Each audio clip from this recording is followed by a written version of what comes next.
Hi viewers, இப்போ TNPSC group 4 and VAO 2021 தேர்விற்கு நிறைய பேர் வந்து தயாராகிட்டு இருப்பீங்க. உங்களுக்கு வந்து பார்த்திங்கன்னா அன்அகாடமி குறிக்கோள் அப்படிங்கிற கம்ப்ளீட் கோர்ஸ் இந்த குரூப் 4 விஏஓக்காக லான்ச் பண்ணுறாங்க. இது என்றைக்கு ஆரம்பிக்கிறாங்கன்னு பார்த்தீங்கன்னா 17th நவம்பர் அன்றைக்கி ஸ்டார்ட் பண்ணுறாங்க. அதாவது நாளைய தினம் வந்து இந்த குறிக்கோள் அப்படிங்கிற கம்ப்ளீட் கோர்ஸ் வந்து ஸ்டார்ட் பண்ணுறாங்க. இது வந்து பார்த்திங்கன்னா இப்போ நியூ சிலபஸ் பேஸ் பண்ணி தான் இந்த கோர்ஸ் இருக்க போகுது. அதேபோல் டாப் எஜுகேட்டர் தான் இந்த கோர்ஸை வந்து கண்டக்ட் பண்ண போகிறாங்க. நிச்சயம் தேர்வுக்கு தயாராகி கொண்டிருப்பவர்களுக்கு இது வந்து ஒரு நல்ல வாய்ப்பாக அமையும். உங்களுடைய சந்தேகங்களை நீங்கள் கேட்டுக்கிறதுக்கு வாய்ப்பு கொடுத்துருக்காங்க. நிச்சயம் இது எல்லாமே நீங்கள் போய் இந்த கோர்ஸில் வந்து ஜாயின் பண்ணு கேட்டுக்கிறேன்.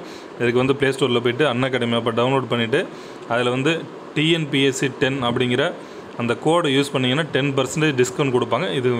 இது வந்து அமௌண்ட்டுக்கான கோர்ஸ் கிடையாது. பட் ஆனால் உங்களுக்கு ஃபர்தராக கம்ப்ளீட்டாக 1 இயர் நீங்கள் பண்ணணுன்னு சொன்னீங்கன்னா தான் அந்த விதமான ஃபர்தர் போகும். அட்லீஸ்ட் ஒரு நாளைக்கு வந்து 10 ரூபா தான் பே பண்ணுற மாதிரி இருக்கும். அதை நிச்சயம் நீங்கள் இதெல்லாம் யூஸ் பண்ணிக்கணும். இதுக்கான லிங்க் வந்து நான் டிஸ்கிரிப்ஷனில் கொடுக்குறேன்.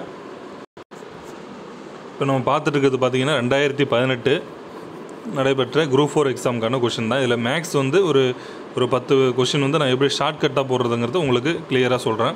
இப்போ முதல் கேள்வி பார்த்திங்கன்னா இந்த வேல்யூ ஆஃப் e⁻0 இஸ், அதாவது எனிதிங் பவர் 0. இது எல்லாருக்குமே தெரியறது தான். கேஷுவலாக இது வந்து படித்தவங்களுக்கு ஓரளவு தெரியும். பட் ஆனால் நம்மளாக கெஸ் பண்ணால் முடியாது.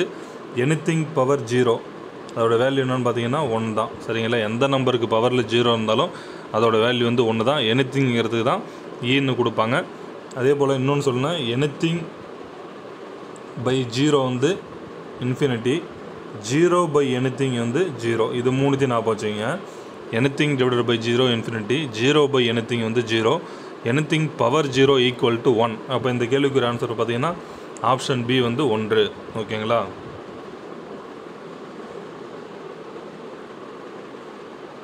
அடுத்து பார்த்தீங்கன்னா ஒரு மாறியில் அமைந்த ஒருபடி சமன்பாட்டிற்கு எத்தனை தீர்வுனா நிச்சயம் ஒரே ஒரு தீர்வு தான். ஏன்னா ஒரு மாறின்னா எக்ஸோ அல்லது ஒய்யோ இசட்டோ ஏதாச்சும் ஒரு மாறி மட்டும்தான் பயன்படுத்தியிருக்காங்க. அப்போ நிச்சயம் அதற்கு வந்து அதுவும் ஒருபடி சமன்பாடு தான் சொல்லிட்டாங்க. இருபடி சமன்பாடு இருந்தால் வேணால் நம்மளுக்கு நிறைய வாய்ப்புகள் இருக்கும். ஒருபடி சமன்பாடு ஒரு மாறினா நிச்சயம் அதுக்கு வந்து ஒரே ஒரு தீர்வு தான் கிடைக்கும்.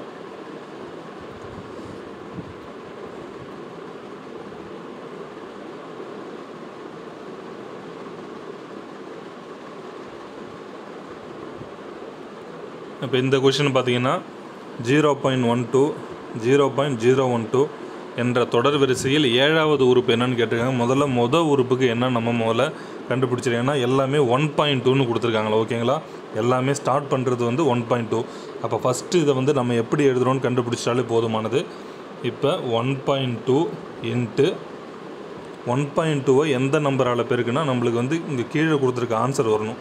அப்புறம் என்ன செய்யலாம், ஒரு 10ஆல் டிவைட் பண்ணால் மட்டும்தான் இன்னொரு ஸ்தானம் தள்ளி இந்த லெஃப்ட் சைடு வரும்போது 0.12ன்னு வரும். ஓகேங்களா? இப்போ நான் டிவைடட் பையில் தான் 10 போடணும். அதை வந்து டிவைடட் பையில் உள்ளது மேலே போகும்போது 10⁻−1. ஓகேங்களா? இப்போ ஃபஸ்ட்டு டம் கண்டுபிடிச்சிட்டோங்களா? இது எப்படி 1.2ன்னு போட்டோம்னா கொடுத்துருக்க 4 ஆப்ஷன்லையுமே ஃபஸ்ட்டு 1.2 இருக்குங்களா? அதனால் 1.2 டிவைடட் பை 10. 1.2 10ஆல் வகுத்தா தான் 0.12 கிடைக்கும். அந்த 10 மேலே கொண்டு போனால் 10⁻−1. அப்போ ஃபஸ்ட்டு டேர்ம் போடும்போது 10⁻−1, அடுத்ததுக்கு போடும்போது 10⁻−2, அடுத்தது 10⁻−3. இதே போல் நம்மளுக்கு எந்த டேர்ம் கேட்குறாங்கன்னா 7வது டேர்ம் கேட்குறாங்களா? அப்போ என்ன ஆன்சர் வரும்? அதுக்கு 1.2 இன்ட்டு 10⁻−7. இவ்வளோ சிம்பிளாக லாஜிக் தான் அது.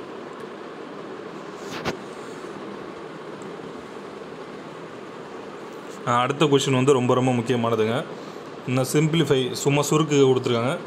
9/8 வகுத்தல் கொடுத்துருக்காங்களா? வகுத்தல்னாவே நம்ம இன்ட்டு போட்டு தலைகீழாக எழுதிக்கலாம். என்ன போடலாம்? 5/3 எழுதிக்கலாம். ஓகேங்களா? அடுத்தது ஆஃப்னு கொடுத்துருப்பாங்க. ஆஃப்னா என்ன அர்த்தம்னா அதுவும் டிவைடட் பை தான். ஓகேங்களா? அது நம்மளுக்கு நிறைய பேருக்கு தெரியாது. ஆஃப்னு கொடுத்தா டிவைடட் பை வகுத்தல் இருக்குதுன்னு தான் அர்த்தம். ஓகேங்களா? அப்போ இந்த ப்ராக்கெட் உள்ளதை முதல்ல சிம்பிளிஃபை பண்ணி முடிச்சிருங்க. அது குறுக்கு பெருக்குனா வரும் 3×5 15, 3×5 15, 4×3 12.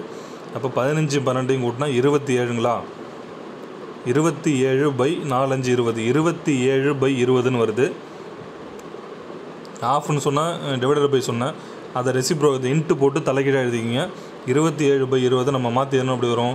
20/27. இவ்வளோ தான். முதல்ல ப்ராக்கெட்டு உள்ளதை சிம்பிளிஃபை பண்ணிக்கிங்க. பாட்மாஸ் அதை யூஸ் பண்ணி போட்டாலும் சரி தான். இல்லை நார்மலாக ஃபஸ்ட்டு ப்ராக்கெட்டில் உள்ளது தான் நீங்கள் சால்வ் பண்ணணும். 3/4 3/5 கூட்டினா குறுக்கு பெருக்கல் பெருக்கிட்டு கீழே உள்ள 4 5 பெருக்குனா 27/20. 9/8 அப்படியே எழுதியாச்சு. 3/5 வகுத்தல் கொடுத்தா இன்ட்டு போட்டு தலைகீழ் எழுதிக்கலாம். இதுலேயும் வகுத்தல் தான், இன்ட்டு போட்டு தலைகீழ் எழுதிக்கிட்டேன். இப்போ நம்மளால் முடிஞ்சவரை சுருக்கிடலாம். 9 9 3 9 27. அடுத்து பார்த்திங்கன்னா 2 4 8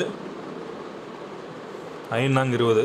இப்போ நம்மளுக்கு அவ்வளோதான், வேறு எதுவும் அடிக்க முடியல. அப்போ 5 25/2 6 3 18 25/18ன்னு வந்திருக்கு. இது நம்மளுக்கு கொடுத்துருக்க ஆப்ஷன் எல்லாமே கலப்பு பின்னத்தில் இருக்கிறதால 18 அப்படியே போட்டிருப்போம். 25ல் எத்தனை 18 இருக்குன்னா ஒரு 18 தான், ஒரு 18 தான் இருக்கும். மீதி எவ்வளோ மீறுது? 7. மீதி மீந்து தான் மேலே போடணும். அப்போ 1 7/18 இதுதான் இதுக்குரிய ஆன்சர். எந்த ஆப்ஷனில் இருக்குது பாருங்கள், ஆப்ஷன் டி. இவ்வளோ தான். இதுதான் 18 ஒரு 18 18ஓட 7 கூட்டினா 25 25/18 தான் நம்மளுக்கு ஆன்சர் வந்தது. அப்போ இதுக்குரிய ஆன்சர் வந்து ஆப்ஷன் டி. அப்போ இதில் எல்லாம் இந்த ஆஃப்னா போச்சு, இல்லைன்னா தமிழில் இல்லைன்னா வகுத்தல்னு அர்த்தம். ஓகேங்களா? இன்ட்டு நம்ம வகுத்தலில் உள்ளது எப்பயுமே இன்ட்டு போட்டு தலைகீழாக எழுதிட்டிங்கன்னா இன்னும் ஈஸியாக உங்களுக்கு முடிஞ்சிடும்.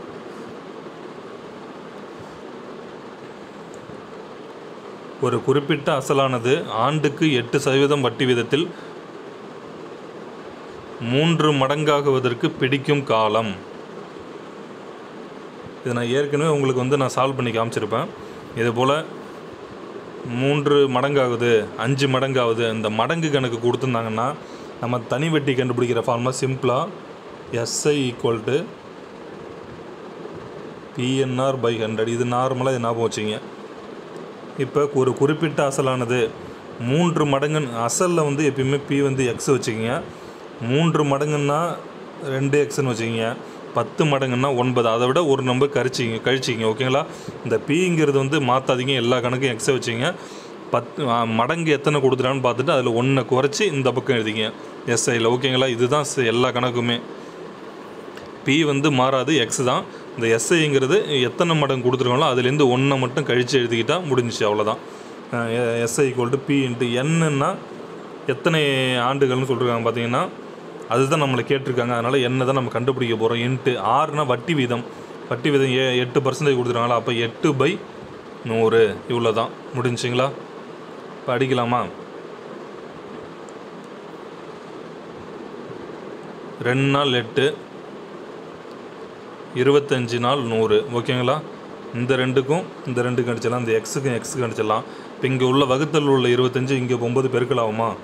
அப்போ N = 25. இவ்வளோ தாங்க. இந்தமாரி மடங்கு கணக்கு வந்ததுன்னா அசல் வந்து இந்த Pங்கிற இடத்து எல்லாத்துலேயும் X போடுங்க. எத்தனை மடங்கு கொடுத்துருவாங்களோ அதை விட 1 கம்மி பண்ணி எழுதிக்கிட்டு Nங்கிறது ஆண்டு, Rங்கிறது வட்டி வீதம் போட்டு அடிச்சுட்டு இங்கே வகுத்தலில் உள்ளது அந்த பக்கம் 3 பெருக்கல் போய்டும். அப்போ ஆன்சர் வந்து 25 ஆண்டுகள். ஓகேங்களா?